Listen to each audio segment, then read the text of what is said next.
நாகேஷ் மானத்தை காப்பாற்ற ஆனந்த் பாபு என்ன செய்தார் தெரியுமா? நகைச்சுவை மற்றும் நடனத்துக்கு பெயர் போன மறைந்த நடிகர் நாகேஷ் தான் பல தலைமுறை கலைஞர்களுக்கு இன்ஸ்பிரேஷனா இருக்காரு. அந்த காலகட்டத்துல அவரை மாதிரி காமெடி பண்ணவும் டான்ஸ் ஆடவும் முடியாம திணறின ஹீரோக்கள் நிறைய பேர் இருந்தாங்க. அது மட்டுமல்லாம குணச்சித்திர வேடங்களையும் கலக்கி நாகேஷோட கால் ஷீட்டுக்காக எம்ஜிஆர், சிவாஜி எல்லாம் காத்து கிடந்த காலமும் உண்டு. இப்படி பல பெருமைகளுக்கு சொந்தக்காரரான நாகேஷ்க்கு இருந்த ஒரு மிகப்பெரிய வருத்தம்னா அது தன்னுடைய மகன் ஆனந்த் பாபு பெரிய ஹீரோவாக முடியலன்றதுதான். இந்த நிலையில ஆனந்த் பாபு ஒரு இன்டர்வியூல பேசும்போது, நான் காலேஜுக்கு போனதும் என்கிட்ட எல்லோரும் உனக்கு பாட்டு பாட தெரியுமான்னு கேட்டாங்க. நான் தெரியாதுன்னு சொன்னேன். உனக்கு டான்ஸ் ஆட தெரியுமான்னு கேட்டாங்க. அதுக்கு நான் தெரியாதுன்னு சொன்னேன். உடனே நீ எல்லாம் நடிகர் நாகேஷ் சாரோட பிள்ளையாடான்னு கேட்டதுக்கு எனக்கு சுருக்குன்னு ஆகிடுச்சு.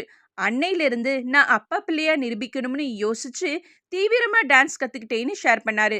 ஆக்சுவலி ஆனந்த் பாபுவும் நல்லா டான்ஸ் ஆடி நடிச்சிருந்தாலும் சில கெட்ட பழக்கங்களால அவரால் சினிமாவில் ஷைன் பண்ண முடியலன்னு 80s டைம்ல பேச்சு அடிபட்டுச்சு. மேலும் ஹீரோவாக ட்ரை பண்ண அவருக்கு கை கொடுத்தது என்னமோ குணச்சித்திர வேடங்கள் தான்.